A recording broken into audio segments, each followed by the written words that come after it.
Yo, what's up Serpa Squad? Tanner here, and I'm back with another Aquarium build. Just like the one from a few months back, we're going to build the tank from scratch using scrap materials, and we'll set up a nice little scape. Without any delay, let's get started. Before we can do anything, we have to build the tank. That's not too difficult of a process, but like most things, it's easier said than done. Like the previous one, this one will be made exclusively with recycled materials from previous projects. As such, I started by making some measurements on a piece of 1/4 inch thick glass from a repurposed 10-gallon aquarium. After making and marking for my measurements, I used a straight edge as a guide to score the glass with a glass cutter. The glass was then placed along the edge of a board and snapped clean. We can't stop there though, we need 4 more panes of glass. Luckily, I already have 2 cut to the right width from a previous build, so we use these for the front and back in their current state.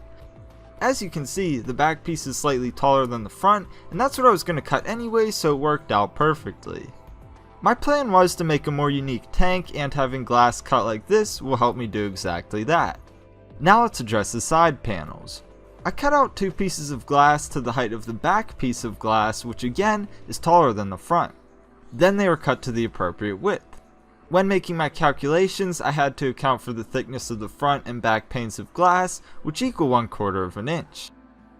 From there, I measured the height of the front piece, accounted for it on the side pieces, and scored them at an angle.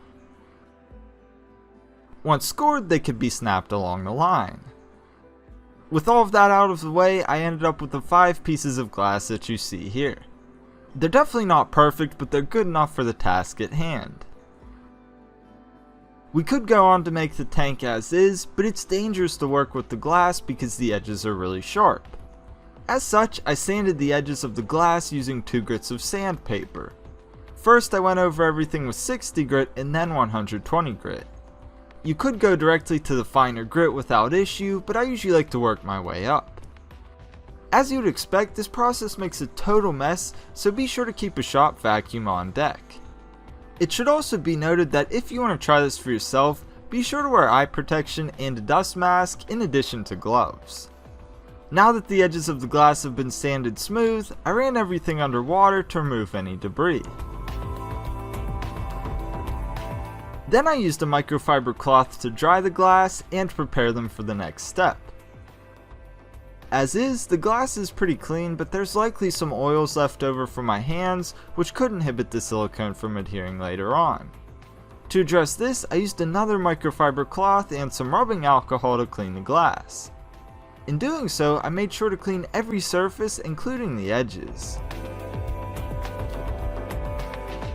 Now that the glass is clean, we can further prepare for the silicone.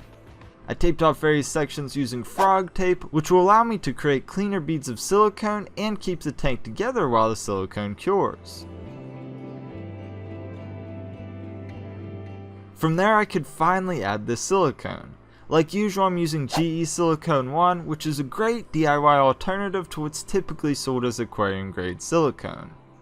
To apply the silicone, I ran a small bead along the bottom, back, and front panes of glass. Next, the pieces were put together. First, I placed an edge of the back pane into the silicone on the bottom pane of glass. Then I put the right side in place, making sure it rested in the silicone, and then taped the corner. From there, I repeated a similar procedure for the remainder of the tank until everything was attached together. After that, a bar clamp was lightly attached to either end of the tank to make sure that nothing slipped while the silicone cured. These are very lightly attached because I'm not trying to crack the glass. With everything secured, I applied a bead of silicone to the interior of the tank and smoothed it out with my finger.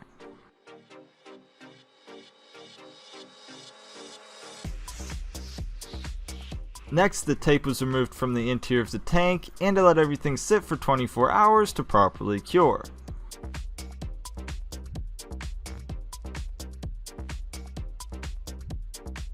After that amount of time, the clamps and tape could be removed from the outside.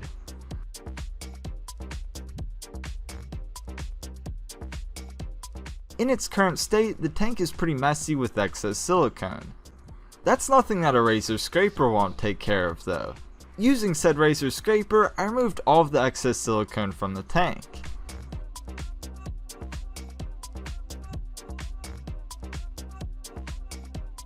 Once clean, I gave the tank a quick rinse under some water and dried it with a microfiber cloth. And here is the completed tank. Again, this might not be a factory quality build, but I think it turned out great, especially considering that I already had all of the materials to build it. Also, in case you're wondering, this holds 1.3 gallons or 5 liters.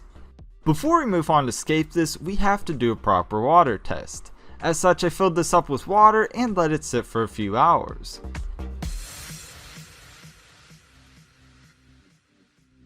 Now let's move on to set up the tank. The first thing that I did was set down a piece of egg crate. This will help distribute the weight along the bottom of the tank, which is very important since it's rimless. From there I could add some substrate, and for this one I'm going to be using some Seachem fluorite. Once I put down a preliminary layer, I evened it out with my brush.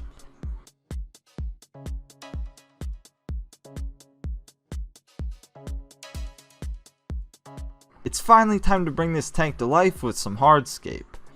First, I'm using some unidentified stones courtesy of my friend Cliff, who got them at an undisclosed location.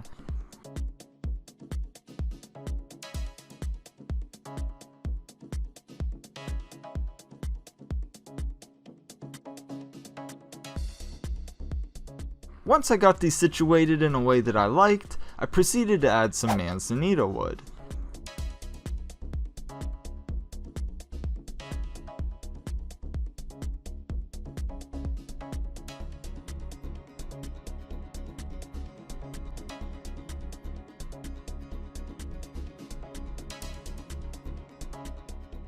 It took me a while to get these looking just right, but once I did, I ended up with this design here. I don't know about you, but I think this looks really cool. However, if I were to proceed like this and fill up the tank, it's nearly certain that the sticks would float and ruin my design. Rather than wait for them to become waterlogged or ruin my design, I superglued the wood onto the stones. In case you don't know, cyanoacrylate superglue is totally safe in a setup like this once it's dry.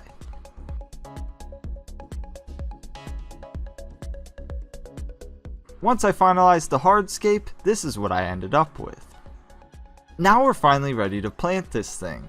I'll put most of the names up on screen, but I'll leave a full list down in the video description. The plant that I'm using first is a variegated Syngonium podophyllum. Syngonium are a striking plant that work great in riparium, so it was a no-brainer to choose this one. On that topic, if you want to know more about plant selection for this type of setup, I'll leave some information down in the video description.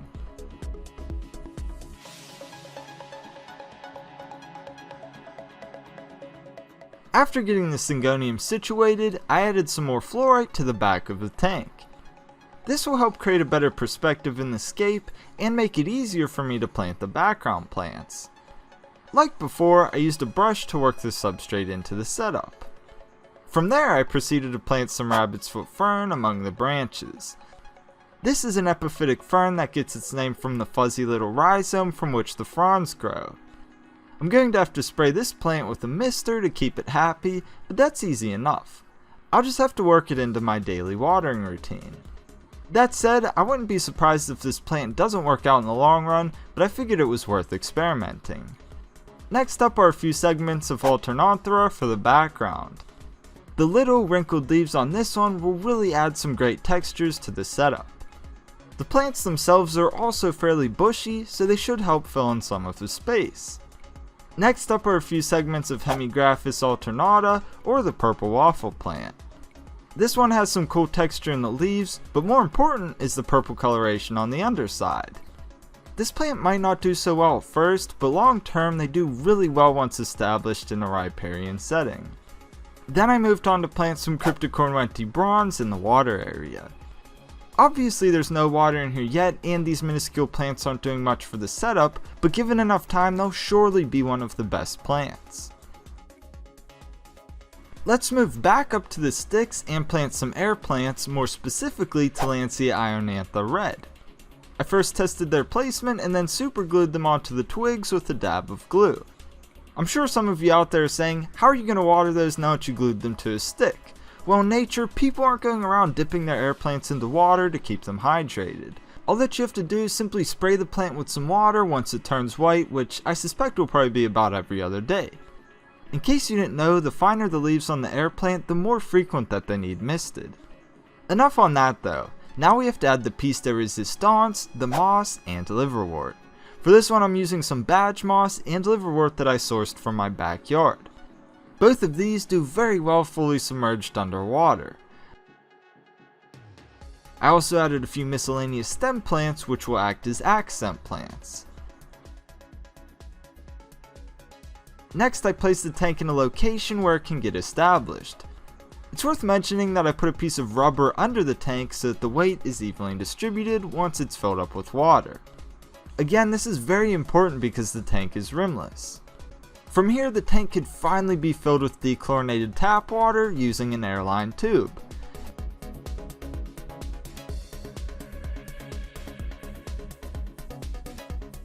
After that, I gave the plants a good misting, which I'll do once a day from here forward. Lastly, I added some Salvinia minima to the water area, which completed the setup.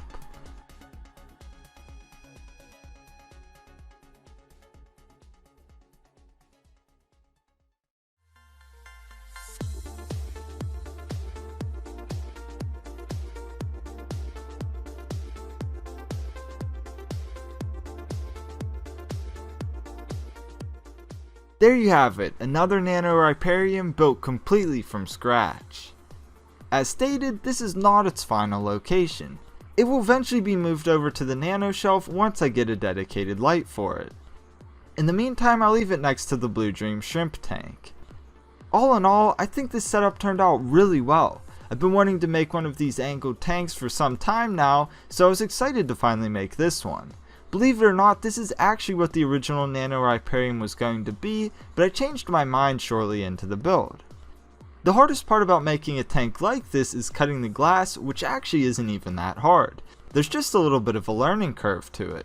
Once you have the hang of the process, it's really quite simple to do. For now, I like how it turned out and I don't think it needs any more plants. However, I'll let this sit and observe the plants to see how they fill in the space. Down the road, I'll either have to replace some or perhaps add additional items as my vision changes.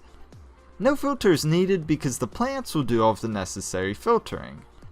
Also, I'm not going to stock it right now, if ever. I know everyone's going to say add shrimp, but I really don't think a gallon of water is suitable for anything other than snails, copepods, seed shrimp, or other things like that. Snails will show up on their own anyways, and I'll patiently wait for them. For the time being, I really don't have much of an interest to stock this. Additionally, I'm sure I'll get a lot of questions about maintenance. Something like this simply needs topped off with clean water, since existing water will evaporate from the open top. I will do water changes here and there, but they're really not as necessary as, say, a traditional aquarium. Also, since I'm misting the plants daily, new water will be continuously added to the tank, and it's almost like a constant top off. So there's a brief overview of the final product. Now it's time to sit back and enjoy it. We'll revisit it in the future once it's grown in and moved over to the nano shelf. I'm curious, what do you guys think about this riparium? I know that making stuff like this can seem daunting, and I also know that many of you haven't tried yet because you're afraid to fail. Getting good definitely doesn't happen overnight, but with a little practice and patience, you could easily replicate and maintain something like this. I know you can, but you have to